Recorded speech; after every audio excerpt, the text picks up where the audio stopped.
Thank you so much for hosting this, and I'm really excited to at last have this wonderful symposium moving ahead.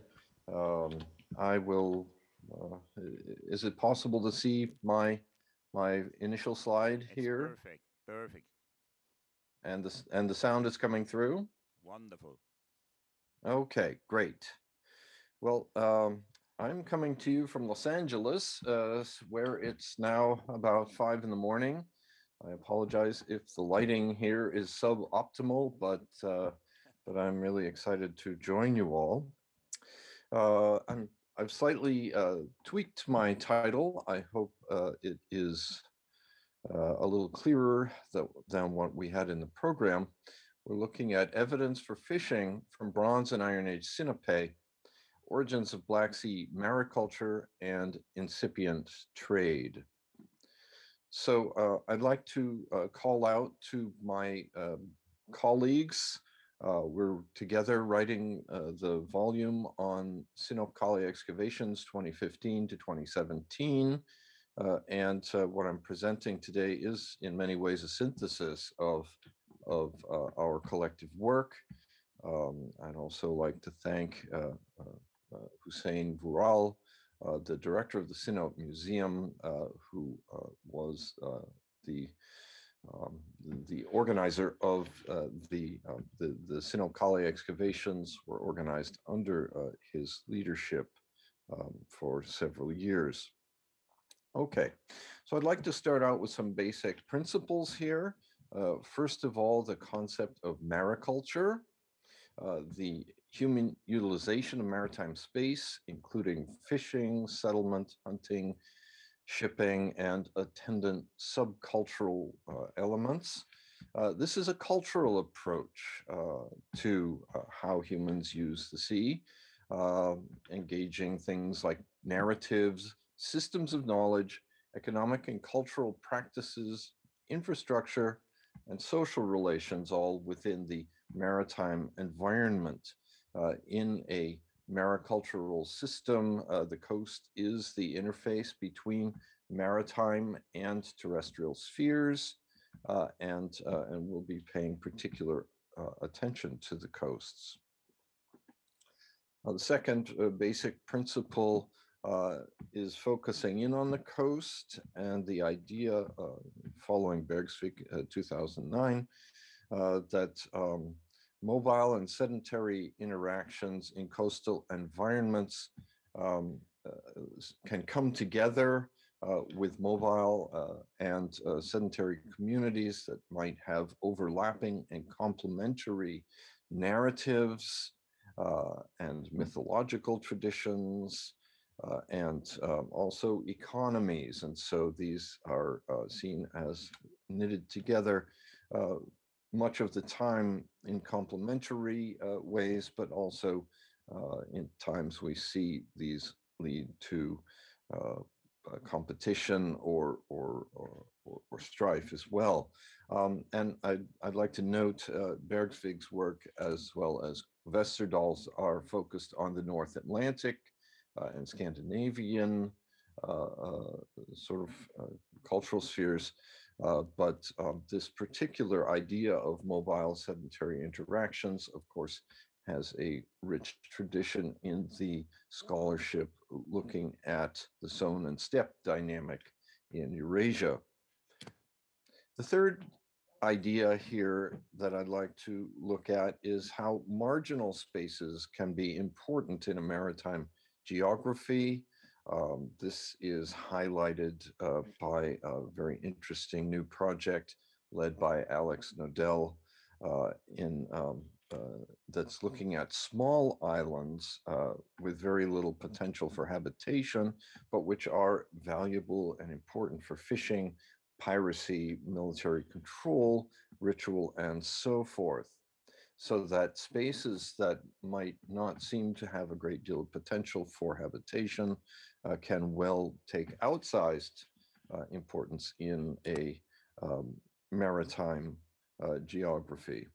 Okay, so the basic idea here is to think about the trade and the exchange systems from a more cultural standpoint, to consider pre-colonial systems, that is, particularly from the 3rd to the early 1st millennia BCE, as creating the cultural infrastructure that set the table for later cultural systems, later trade systems. In particular, we'll focus on the idea of mobile fishing communities and their contact with local populations today. Then I'd like to move on and think about, as the Black Sea colonial process carried on in the 7th, 6th, 5th centuries BCE, we see the establishment of relationships between colonists and indigenous communities in what has been termed the middle ground, a space where we see the sharing and transformation of mythological traditions, and then finally, I want to emphasize indigenous agency in the emerging economic and political entanglements in the region. Okay, there are several drivers ecologically, much more competent people to talk about these subjects than I at the conference, including the ecological diversity of the Black Sea, the annual fish migrations in which we have spawning grounds in the north for the hamsi or anchovies that then circulate around, come down and winter along the southern coast. We have multiple species of importance, including the bonito that we've just heard about. And each of these different species has different rhythms of migration and optimal opportunities for a highly productive catch. And so these create a kind of rhythm to life and fishing around the Black Sea. And one of the things that I found particularly inspiring in this conference has been the idea that the local geographies are very, very distinctive. And so we saw how in the West Coast, in the estuaries, we have along the North Coast, very, very different rhythms and patterns. I think the migratory fishing model that I'm proposing here obviously doesn't hold sway in all of the Black Sea. And so what has come obvious to me in this conference is that we've got many different overlays that all come together to create a very, very complex and interesting picture. So we'll be focusing on the site of Sinope, and in particular Sinope Kale at the center of the southern coast, sited up on a high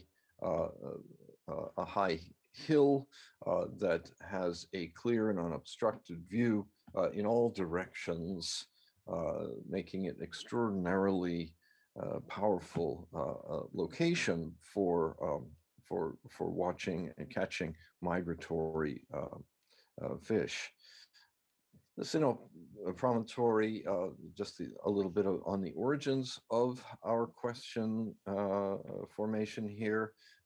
Over a course of 2 decades, we conducted, under my direction, 8 seasons of systematic survey in the Sinop region. And one of the things that became quite clear as we conducted our surveys was that there was a great deal of connection that was clearly not trade, but some other kind of economic or some kind of social connection between sites that might be rather remote, like Kojugos here, that was exhibiting in terms of material finds, connections with the Eastern Black Sea, with the Kura Araxes cultural complex, or with İkiztepe and Oymaağaç to the east.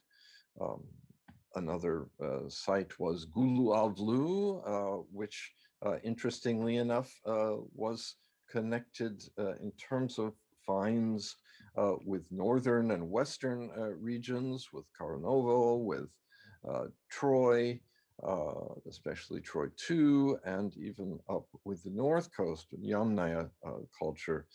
In addition, we see connections with central Anatolia. So very diverse finds in these small sites that tend to be about 50 meters across. Clearly, this isn't trade, because these objects that are moving around don't have clear economic value, but on the other hand, they indicated some kind of connectivity.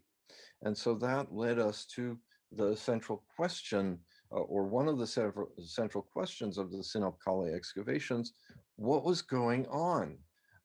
What was the nature of these Bronze Age and Iron Age links around the Black Sea? It didn't seem to be trade, as I mentioned before. So could it be fishing? Could there be other explanations?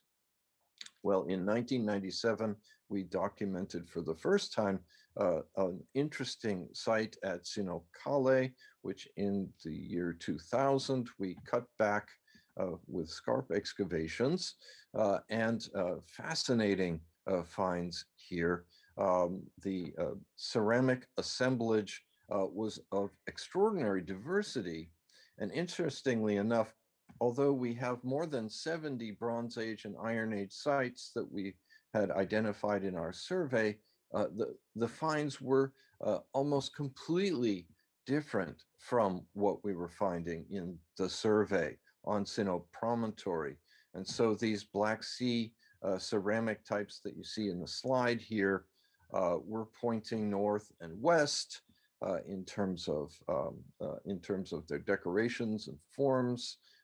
Also, these were primarily Bronze and Iron Age, and in the Iron Age, we also saw a lot of connections to the Samsun region to the east. So this was really quite a stunning result. We also identified pit houses, which I'm sure many in the conference are quite familiar with. A couple of these pit houses were eroding out of the scarp because of the limitations of our permit in 2000. We were only able to clean the scarp. What we found was at least 3 different phases of pit houses that were destroyed and rebuilt and destroyed and rebuilt over a series of phases. And so what we started to think in terms of was a community that was not a long-term persistent community, but one that may well have been more transient, a seasonal community, one on which these pit houses did not have long standing architectural histories, but they were sort of seasonal encampments almost. So we see in again this extraordinary diversity of the styles, no connection to the contemporary finds from the survey. Okay, moving on to the Sinop Kale excavations, 2015 to 2017, we opened up 5 stratigraphic investigations just to the west of the Hellenistic tower that dominates the site today, this beautiful stretch of Hellenistic wall here. And operations 1, 2, and 4 were particularly rich in their Bronze and Iron Age finds. There are 2 small areas with mixed redeposited fills that have this early Bronze Age to Iron Age material in them. You see the triangle here highlights a space just to the west of the archaic glacis which is the fortification wall of the city in the Archaic period, and redeposited just outside that bussy were fills that were dominated by early material, early Bronze Age figurines and ceramics, and evidence that is interestingly related with fishing, including fish hooks, blades, spindle whorls. Now, typically spindle whorls are associated with, the typical domestic scene, but I think that spindle whorls, and I'd love to open a discussion on this topic with colleagues here, are in many ways indicative of a fishing site. We know that fishermen spend a lot of time mending their nets, and we just had that wonderful presentation which showed the evidence of net fishing from this region. So, I think that the spindle whorl finds in a site like this may well not suggest typical terrestrial domestic settlement, but on the other hand, may reflect fishing-related activities.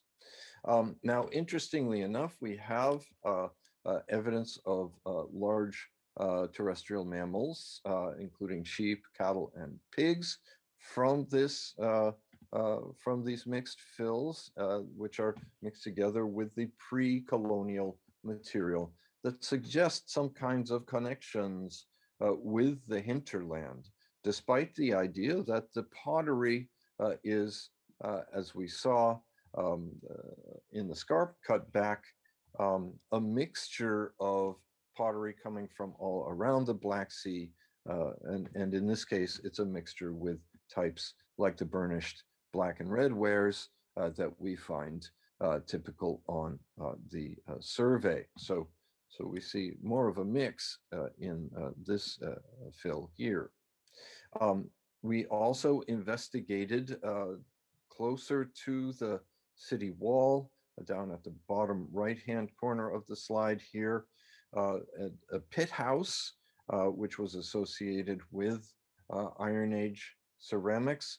Beneath that pit house, here we can see the highlight. Beneath the pit house, there was another earlier Iron Age stratum that we see Dr. Paolo Maranzana and his students excavating in here, that had a number of fairly well-preserved large vessels deposited, and within one of these vessels, the globular vessel that you see in the right-hand side, we found a cache of Hamsi bones. In fact, this stratum was very rich in fish finds. Here are some of the anchovies or Hamsi bones that were found inside this globular vessel. I'd like to thank Vicky Pishkin of Middle East Technical University for sharing her results with me in this for this presentation.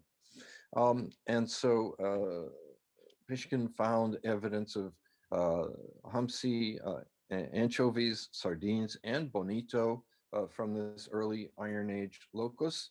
And the ceramic types here appear to be mostly connected to the region of Samsun, to about 150 kilometers to the east.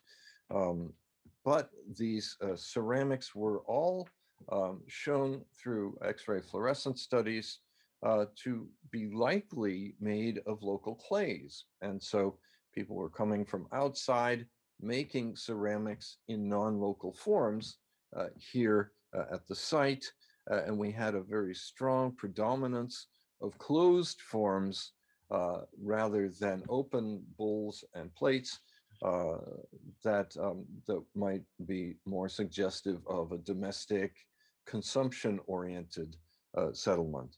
In other words, the closed forms especially those containing fish bones, we can connect more with processing and storage than with a normal domestic consumption-oriented activity. Here's a close-up, and it's miraculous. By the way, we are water sieving our fills, and that's why we are able to come up with these spectacular tiny finds. Okay, so broadening out the perspective, there are a number of other sites in Akliman and in Gerzey that also show similar sites to Sinop Kale, coastal sites that may have been particularly helpful for the exploitation of fishing resources. In particular, Kirchhuyuk in Gerzey is a very poorly preserved site that's now mostly capped with cement that has a number of these scarps that have pit houses eroding from them. Most of the pottery in Kirchhuyuk dates pretty early to the 3rd and 2nd millennia, early Bronze Age and Middle Bronze Age types. Here we see a couple of early Bronze Age handle fragments. Mr. Zink, we just saw in the previous presentation the dalian that were used up until the 50s and 60s in Sinop. Here we have another example of that. And I cite Elian's passage on the characteristic of animals here, which gives us, it's an early 3rd century of the Common Era reference, but it references earlier sources as well. The inhabitants of that whole country know exactly the coming of the tunny, and at that season of the year, the fish arrive, and much gear has been got ready to deal with them. Boats and nets and a high lookout place. This lookout place is fixed on some beach and stands where there's a wide, uninterrupted view. Each of the boats, and at least 5 boats work together, has 6 young men, strong rowers on either side. So what we see here is a highly persistent approach to fishing. We saw net fishing was typical, and we see this teams of somewhere around 30 fishermen on multiple boats who are coordinated and occupying an elevated space in order to carry this kind of fishing out. So we saw a number of sites that conform to this concept in this slide, and the best of them is actually Sinop Kale.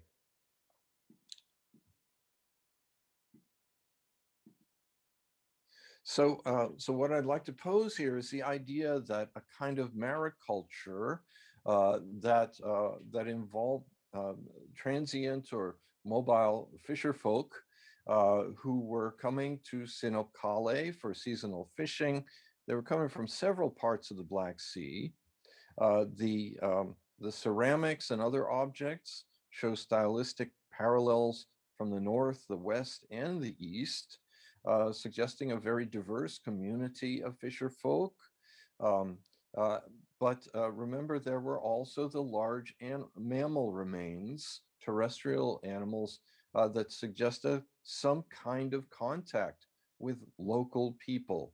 And so we've got not only the navigation around the Black Sea, people starting to learn that at this point, but also we see a knowledge base growing in 2,000 years of fishing and wide-ranging fishing that created the knowledge base for navigation, understanding of the seasonality of the fish species, strategies for interaction, between maritime and indigenous communities. So what we see is the growth of a mariculture that the Greeks, when they came into the Black Sea as colonists, found already there. Now I'm going to go quickly through the next few slides, but what I'd like to talk about is a shift then as we move into the colonial period. We start to look at the establishment of a collaborative storytelling, the middle ground that mediates these sort of ethnically focused and exclusive frameworks, the Greeks, quote unquote, versus indigenous groups, and instead a collaborative, active myth-making and narrative that builds relationships between communities. And so looking through the Argonautica, we can identify a number of critical places along the south coast of the Black Sea, including the outlet of Acheron, the tomb of Sthenelus, Sinope itself, or the island of Ares. These are narrative points that help to establish the understanding, the geographic understanding of the region. This is the kind of knowledge that would have very likely have its roots in these early migratory fishing communities. And over time, this kind of knowledge would be added to by Greek stories. So, for example, Apollonius recalls how Sinope, the daughter of Asopus, was named as the connected with the locus of the Sinop promontory. Soon they made landfall on the Assyrian coast, where Zeus himself settled Sinope, Asopus' daughter, bestowing on her the boon of virginity. So stories like this are really about using the sea in a way that had been established over thousands of years. Now, sadly, Xenophon's Anabasis, of course, is late 5th century, early 4th century, gives us a rather late view into the relationships between indigenous and Greek groups. But what I'd like to call out is that these kinds of strategies of how to deal with people coming from the sea are very natural to the indigenous groups that Xenophon encountered. And so when the Greeks came into the Black Sea, they had a body of knowledge that they then transformed into their own ways. For example, mapping the Black Sea, of course, Anaximander's famous map of the Black Sea. These technologies are really shared collaborative knowledges, the knowledge of distances in the Black Sea. Again, we see Xenophon, but also going back to Herodotus, there's a certain amount of geographic knowledge going back into the 5th century. And so again, this is knowledge won over hundreds and thousands of years of indigenous fishing practices. So I'm going to run through what I see through our work in the survey is a transformation in the coastal settlement strategies on Sinop promontory from those rocky points that are really not useful for any reason other than seasonal fishing to more diversified settlements that have a combination of potentials, including farming, including stable long-term settlement, and fishing. So here we can see the transformation from those rocky points in the Iron Age to settlements that are tucked back from the coast. They overlook these beach landings, but they're also in spaces that have potential for continual economic activity, space for agriculture, space for, in some cases, the exploitation of estuary resources, as well as the seasonal fishing. So what we see is an evolution over time that I would argue is built on those early interactions. So in terms of chronology, we see three major periods in terms of this model. The third to the early first millennium, we see seasonal use of sites like Sinope, strong emphasis on fishing and winter fish. Anchovies are associated in Sinope with November, December, January. We just heard that bonito are October, November fish. And so what we see is highly concentrated moments that offer very rich opportunities. We also see in these early times before the Greeks, interesting, occasional, but highly, I mean, at least in some fashion, satisfying interactions between mobile fisher folk and indigenous communities. And so some kind of emergent collaborative strategies. Then we see moving down into the Iron Age or the Archaic Colonial period, this establishment of a sharing of knowledge, a sharing of experience based on the earlier fishing traditions. And this very much formed the basis of narratives, understandings of distances, mapping, fishing practices that were later integrated into both Greek and later indigenous economies. And then finally, in the late classical, so now looking around the 4th century BC, we see an expansion of an indigenous coastal economy, which is a much more integrated and complex economy. And so we see sites that have potential for multiple functions. So I hope I have at least laid out the idea of a model here of mariculture as a productive framework for analyzing the emergence of trade and the importance of mobile fishing systems to that sort of cultural underlay that was essential to the emergence of the Black Sea economy. Okay, here are some of the works that are cited, and I'd like to thank my team, not only for the hard work in the field, but also for providing a lot of the results and ideas that I've synthesized today. And I'd like to thank Turkish Culture and Tourism Bakanlığı and our friends in the Sinop region and our many sponsors. And I'd like to thank you for your attention.